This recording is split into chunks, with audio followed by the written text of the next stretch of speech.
E tudo o que a gente faz diante dos irmãos não vai passar de uma mera encenação religiosa.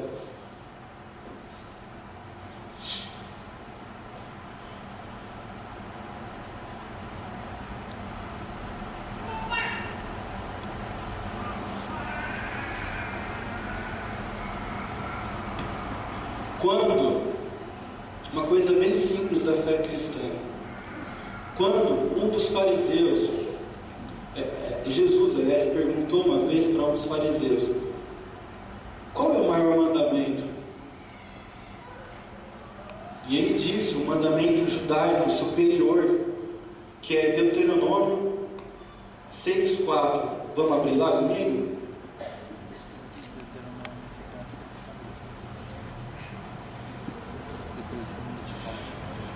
Desculpa, Deuteronômio 6,4. Jesus certa vez perguntou isso. Todos abriram, amém? Amém.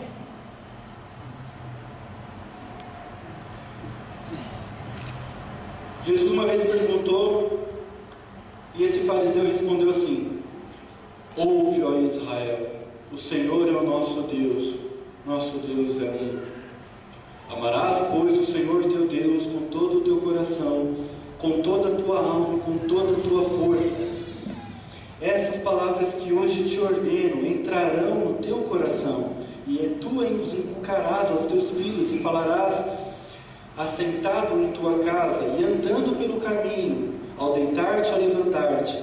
Também a atarás como sinal na tua mão, e te serão por frontal entre os olhos, e escreverás nos umbrais da tua casa e das tuas portas.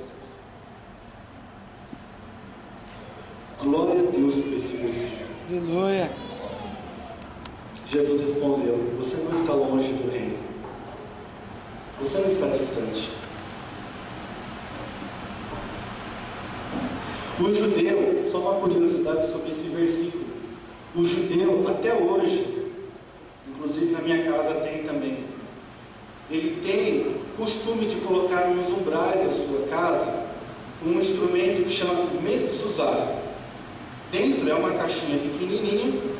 Dentro desse mezuzá tem um pergaminho feito de couro de carneiro, escrito por um rabino em hebraico. Esse versículo: amarás, ouve, ó Israel, amarás o Senhor nosso Deus é um. Amarás, pois, o Senhor teu Deus com todo o teu coração.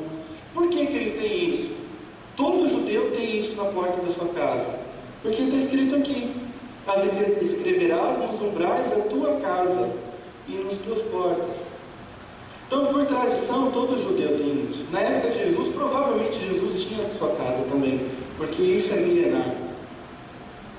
Como tradição judaica também, talvez você possa até ter visto em fotos, filmes, o judeu fazendo a sua oração com uma caixinha no meio da cabeça. Você já viu isso? Alguém já viu isso? Tá? Já viu? Isso, ele enrola, chama tefilim, esse instrumento, ele enrola no seu braço, e essa caixinha está na mão, e ele coloca na tua testa, assim, bem entre os olhos. E dentro dessa caixinha, da mesma forma que a mezuzá, tem um pergaminho escrito essas palavras, e quando ele vai orar, ele tem aquilo como sinal de que ele crê somente em Deus. E ele cumpre essa palavra. Quando o judeu acorda, ele fala: ouve, ó Israel, o Senhor é o nosso Deus é um. Quando ele vai comer, ele faz a bênção da comida e fala: ouve, ó Israel, o Senhor é o nosso Deus é um. Quando ele vai deitar, ele faz a bênção noturna: ouve, ó Israel, nosso Deus é um. Glória a Deus! O que tem de errado nisso? Amarás, pois, o Senhor teu Deus com todo o teu coração, com todas as suas forças. Porém, Jesus vem com um outro mandamento. Alguns falam o mandamento da nova aliança. Cara, abre lá em Levíticos 19. Você vai ver a nova aliança lá no Levíticos 29. Levíticos 29 está antes de Deuteronômio. Deixa eu ver. Não, antes de Números, desculpa.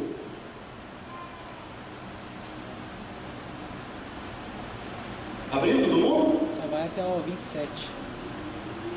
19. Levíticos 19.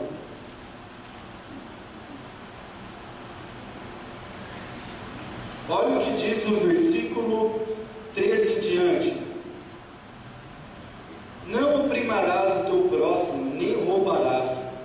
Paga ao jornaleiro e não fica contigo pela manhã. Não amaldiçoarás o surdo, nem vai começando a falar coisas que você não deve fazer para com o seu próximo.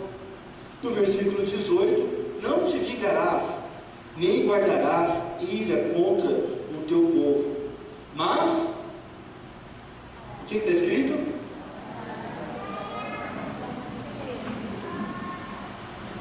Amarás o teu próximo como a ti mesmo. Aleluia! Existe um rabino da era babilônica que ajudou a escrever alguns textos de um livro judaico chamado Talmud. E ele diz que se o homem pode guardar toda a lei, mas se não amar o seu próximo, ele pode jogar fora tudo aquilo que ele guardou. Nada diferente do que Jesus disse. Amarás o teu próximo como a ti mesmo. Cara, linda essa palavra. Mas o que isso quer dizer? Isso é um fundamento para a nossa fé cristã. Amar o nosso próximo. Tanto é, na oração do Pai Nosso, que é talvez a única oração que Jesus pede para que façamos diariamente, porque o pão nosso de cada dia dá-nos hoje. Isso você vai entender que é uma oração que você faz todo dia. Diz: perdoa os nossos pecados, assim como perdoamos os nossos devedores. Isso quer dizer que se eu não perdoo o meu próximo, eu vou ser perdoado dos meus pecados? Não. Deixar bem claro isso. Fundamento da fé cristã. Se não temos os nossos pecados perdoados, somos salvos?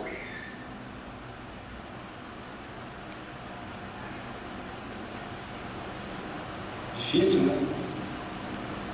Ama o teu próximo como a ti mesmo. Você sabe o que significa amar o próximo como a ti mesmo? Você estuda quantos anos da sua vida você passa numa escola estudando? 11, 12 anos. No meu caso, 30, não estou brincando. Você estuda, vai para a faculdade e se forma para se tornar um engenheiro civil, faz mestrado, doutorado, se torna o cara da engenharia civil. Aí você trabalha muito, ganha muito dinheiro, fica rico e morre. Amar o próximo como a nós mesmos é com a mesma intensidade que você trabalha para os seus interesses, você vai fazer pelos interesses do seu próximo. Forte isso, né? Com o mesmo amor que você faz a obra para o seu interesse, você vai rachar isso e vai fazer pelo próximo também.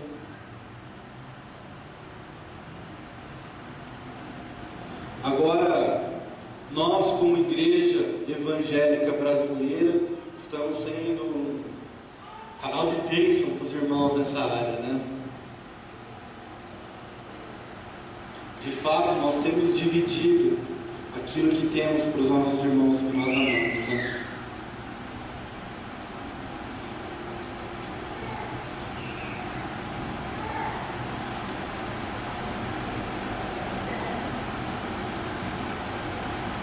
Não, até outro dia escrevi no meu Twitter lá, e para variar, deu o que falar, mas não estou nem aí. Eu pus assim: para que eu vou evangelizar? Para que pregar? Para que visitar os enfermos? Para que dividir meus bens com o que precisa? Para que dar mantimento para os pobres? Eu sou profético, cara. Precisa disso. Eu pego a bandeira do Brasil, estico ela aqui de uma forma linda, pego o meu chofar na bandeira, e todo mundo, glória a Deus, cumpriu o meu papel profético.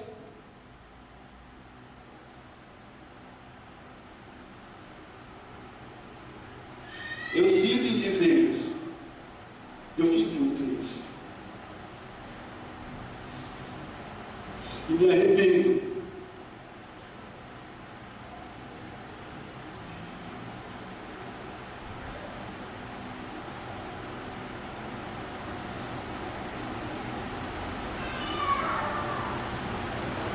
Eu creio em atos proféticos, mas nada vai adiantar, nada vai mudar,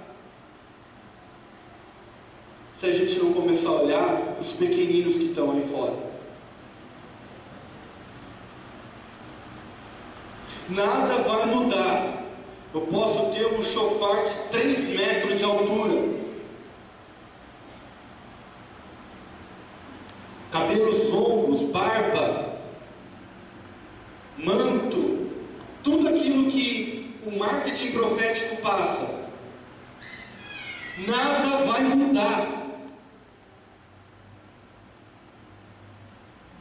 se eu não divido o que eu tenho para o meu próximo, se eu tenho raiva do meu próximo, se eu não perdoo o meu próximo, se eu não amo o meu próximo.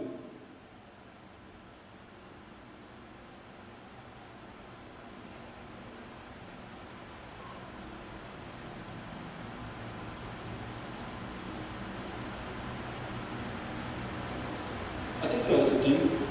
Só para 3 horas da manhã? Acordar o Marcão de madrugada.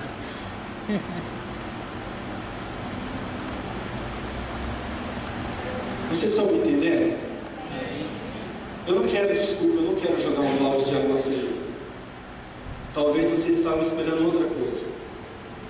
Talvez vocês estavam esperando uma palavra de avivamento, uma palavra de um grande mover. Mas como, eu pergunto,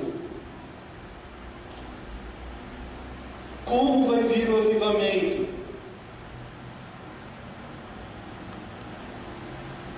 Se 70% dos crentes assistem Big Brother.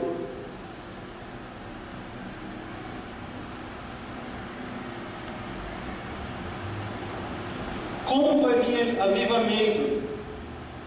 Se uma pessoa chega para você e te pede comida, ela não está pedindo dinheiro para tomar uma pinga, para usar droga, te pede comida, e você vira a cara, não tenho.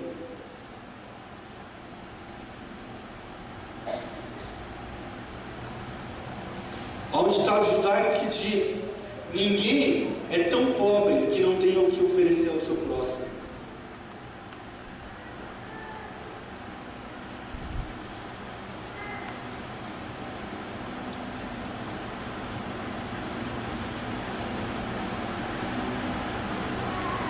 Pude citar dois menininhos que fazem projeto com a gente. É o Bigodinho e o Homem-Aranha. Dois molequinhos desse tamanho assim. Um é Bigodinho porque ele tem uma canetinha e todo dia ele pinta o bigode dele. A gente chama ele de Bigode. E o Homem-Aranha porque ele só usa uma camiseta do Homem-Aranha, tipo uniforme. Só que tá tão curto que o Homem-Aranha já tá catando rano brejo já. E eu vi que ele sumiu uma época. Ele ficou umas 2 semanas sem aparecer nas aulas. Aí eu falei, vamos atrás deles. E fui na casa deles. Tem algum sacerdote aqui? Levanta a mão. Quem é sacerdote? Pé! Pedro está falando para vocês: vós, porém, sois raça eleita, sacerdócio real. Uma das teses que Martinho Lutero defendeu no ano de 1500, trazemos isso para o nosso contexto dos nossos dias, em que eles são os sacerdotes, eles são os ministros, nós somos o povo, nós só adoramos. Todos somos sacerdotes, todos. Aleluia. Amém? Que tipo de sacerdócio nós somos? Real. Para mim essa palavra é forte, real. Porque não é qualquer sacerdócio. É um sacerdócio real. Um sacerdócio do rei. Você, na tua escola, é um sacerdote do rei. No teu trabalho, você é um sacerdote do rei, uma sacerdotisa do rei.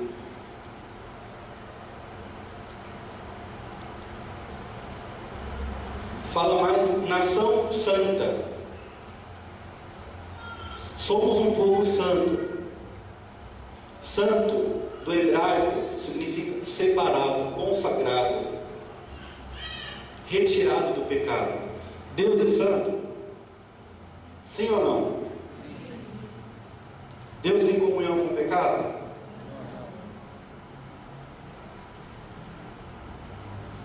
Quando nós viemos das nossas casas e levantamos as nossas mãos para adorar ao Rei dos Reis e não tratamos um pecado na nossa vida, Deus recebeu essa adoração? Todos pecamos, correto? Eu tenho falhas no meu caráter, eu sou um pecador. Mas ao estar no momento de adoração diante de Deus, convém que relembremos os nossos pecados. E não só, vamos pular! Entendeu? Daqui a pouco a gente está, vamos pular, vamos pular, vamos pular. E o culto é mais uma animação do que um momento solene.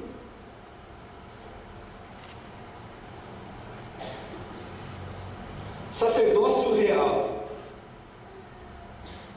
Você é uma sacerdotisa na tua escola, no teu trabalho. Talvez aqui em Bauru não aconteça, mas lá em Londrina tem algumas irmãs que na igreja ela é crente, na rua levanta a saia. Os irmãozinhos também, né, não vão ficar de fora. Chavequeiro, cheguei, gatinha. E aí, bro? Essa é das antigas, né? Nossa, que perfume! Parece só tão.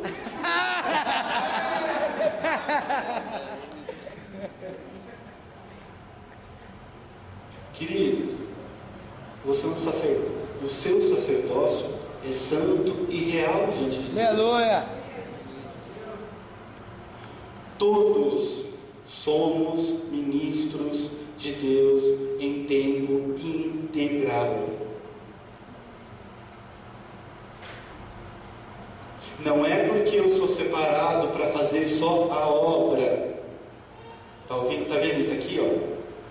Eu tinha um chefe que chamava João Casasso. Cara fantástico. Mas tudo que ele ia falar, ele fazia assim: Léo, vem cá. Você viu aquela máquina? Eu não entendi porque ele fazia tanto assim. Mas depois eu fui pesquisar e entendi. Então, a obra, né? O que nós julgamos de obra. Às vezes o campo missionário que você tem na tua escola é muito maior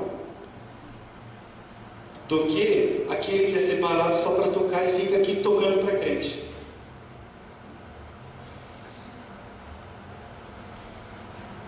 As mães de casa, que seus maridos não são convertidos, olha que campo maravilhoso você tem para orar, para profetizar sobre a vida do seu marido enquanto ele está dormindo. Não para ficar aqui mais livre. Descansado.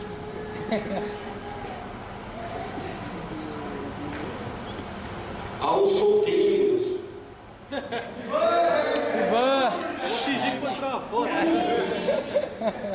Cara, solteiros, Paulo fala, se você está solteiro, fica assim, querido.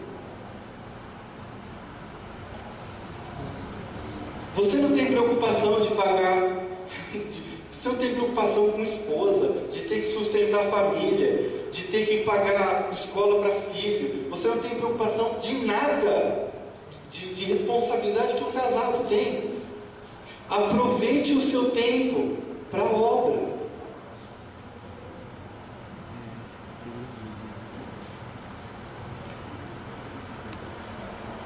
Somos todos sacerdotes. Intercessor. Você sabia que uma das funções do sacerdote era ser intercessor? Se você é sacerdote, então todos fazem parte do grupo de intercessão. Não só aquele grupinho que vem de madrugada orar. Todos são intercessores. E a intercessão, eu confesso que não é um trabalho fácil. Quem gosta de orar? De interceder? Tem uns que gostam, eu não gosto. Estou sendo real. Eu não gosto. Eu não acho legal ficar intercedendo. Porque se eu estou intercedendo é porque tem algum problema. Concorda comigo? A intercessão, o homem não foi feito para interceder. Por quê? Porque a intercessão só existe por causa do pecado. E o homem não foi feito para pecar, no original. Adão não foi feito para pecar. Ele foi feito para ter comunhão plena com Deus no jardim. Porém pecou, houve a necessidade da intercessão.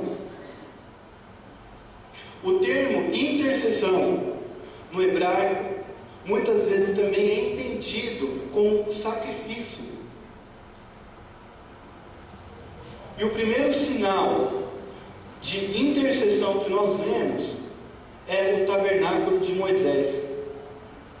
Quando Deus tira o povo de Israel do Egito, leva para o deserto, lá Deus dá as leis para o povo. Por que as leis? Porque o povo estava acostumado a viver segundo os costumes do Egito. Então Deus traz as leis para falar, comigo não é assim. Eu não sou como os deuses do Egito. E se você violar essas leis, a minha vontade, a consequência é morte. Para isso que existia o sacrifício. Antigamente, quando uma pessoa pecava, ela deveria ir até o sacerdote com a sua oferta, com o seu sacrifício. Ela confessava publicamente os seus pecados. Automaticamente o sacerdote tomava sobre si esses pecados. Entende? Está entendendo mais ou menos? Ele colocava a mão no cordeiro ou na oferta e transferia esses pecados para o animal que ia ser morto no sacrifício. E isso era tido como a intercessão. O tabernáculo de Moisés, ele traz esse ensino de intercessão. Ele traz esse ensino de que o pecado gera morte. Jesus, o que ele fez como sumo sacerdote? Tomou sobre si os nossos pecados. Aleluia. E não transferiu para animal nenhum. Deus. Ele se entregou para morrer por nossos pecados. Por isso que esse sacrifício foi perfeito. Adoradores, somos adoradores, certo? Glória a Deus, isso é fácil. Somos criados para adorar. A função do sacerdote também era adorar a Deus. Então, isso é fácil. O homem em si é um ser adorador. Se ele não adora a Deus, ele vai sempre adorar alguma coisa: carro, dinheiro, status. Ele sempre vai buscar aquilo, ele vai depositar todas as suas forças naquilo.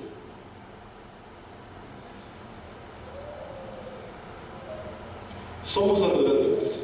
Glória a Deus. E na palavra, o tabernáculo de Davi era o exemplo da adoração. Tivemos o tabernáculo de Moisés, intercessão; tabernáculo de Davi, adoração. Nós vemos através dos salmos que Davi foi um grande adorador. Um homem que dos 10 mandamentos violou 9. Mas por causa da sua adoração, ele era chamado amigo de Deus. Aleluia! Agora, o serviço, as obras, revelado no templo sagrado. O primeiro e o segundo templo. O templo de Salomão. O templo de Salomão é a construção real da maquete que era o tabernáculo. E era o local em que as nações iam para servir ao Senhor. E os sacerdotes que ali davam a sua vida no templo serviam as nações através do templo. No templo sagrado, a palavra diz que o templo era chamado Casa dos Tesouros, ou Casa de Mantimentos. Você sabe por que disso? Porque passavam muitos peregrinos, estrangeiros, órfãos, viúvas, pobres, e lá era o local que a sua casa era suprida. Através do templo sagrado, Deus fazia justiça para os injustiçados. Você sabe o que significa a palavra dízimo no hebraico?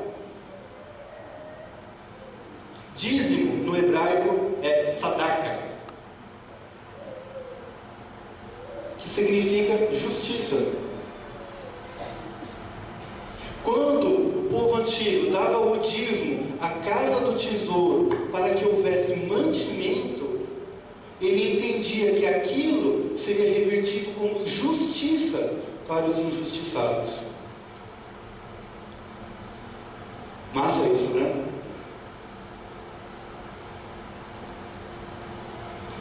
Somos sacerdotes. Glória a Deus. Aleluia. Amém? Vamos repetir a perguntinha. Quem é intercessor aqui? Uai, dos outros?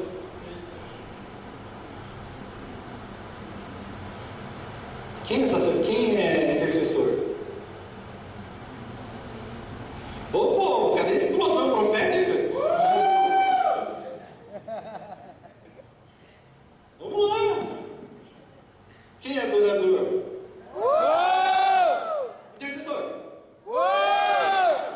Agora sim. Queridos, como o Rafa leu, a seara é grande.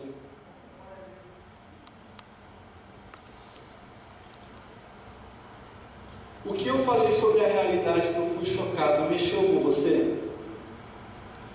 Você sabe de histórias tristes que você conhece, que você vê, que você passa? Por exemplo, um mendigo de rua. Nós, a sociedade em geral, gera de uma forma inconsciente na nossa mente uma cegueira, que se tem um mendigo, eu não vejo aquele mendigo. Jesus não era assim. Se tem uma prostituta na rua, eu não vejo. Por quê? Porque ela provavelmente vai estar seminua, e seu olhar é pecado. Jesus não via dessa forma. Estava contando, foi para você, do meu amigo. Tem um amigo meu que treina jiu-jitsu comigo. Ele é católico, praticante, e no meu conceito ele é um cristão. Apesar de ser católico, ele é um crente verdadeiro.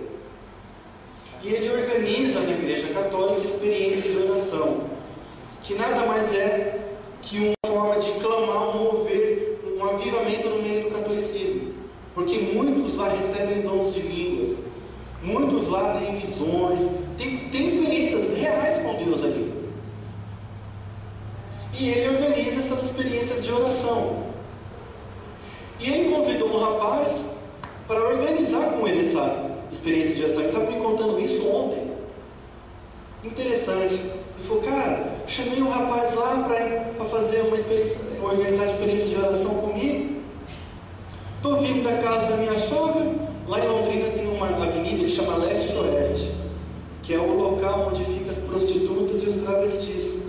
Estou vindo da casa da minha sogra, passo pela avenida ali, quem que eu vejo lá com os travecos e com as prostitutas? Meu cara que eu tinha colocado para organizar comigo a experiência de oração. Falei, cara, eu fiquei mal.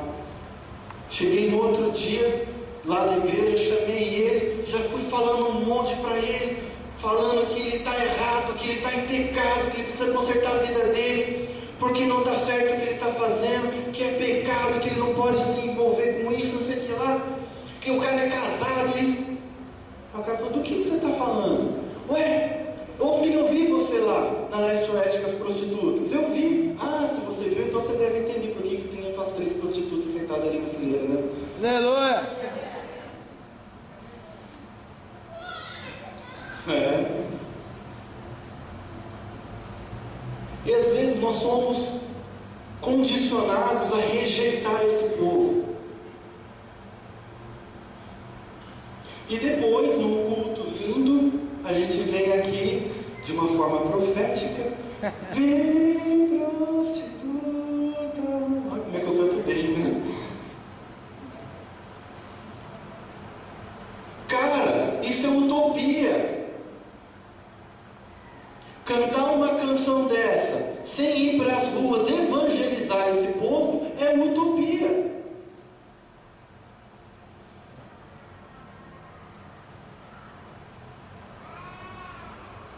Cantar, ainda que a figueira não floresça e não haja frutos na vide, eu me alegrarei no Senhor. E amanhã você perde emprego e sai xingando todo mundo, é utopia. É verdade. É bonito ser crente na igreja, mas e na real? Eu quero saber na real. Vamos abrir os nossos corações aí. Na real, eu tenho um amigo que ele é crente, por favor, não se escandalize. O cara é um homem de Deus. Mas um dia ele estava tão mal que eu cheguei para ele e falei, mano, e aí, você não está bem? Cara, tá. Você sabe o que ele falou? Cara, eu não estou aguentando mais, mano. Pelo amor de Deus. É isso que nós precisamos. Sem palavrão, é lógico. Mas se quiser soltar um, você é humano. O Marcão da Beliana, quantos conhecem? Aquele alemãozinho que toca. Ele é bem escurinho assim. Uma vez, antes de ele voltar para a cidade dele, que é Bauru, que ele mora aqui, ele morava em Londrina, ele foi em casa, a gente teve uma conversa. E ele pegou, e eu estava numa crise.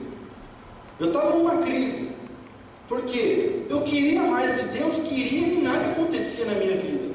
Só desgraça.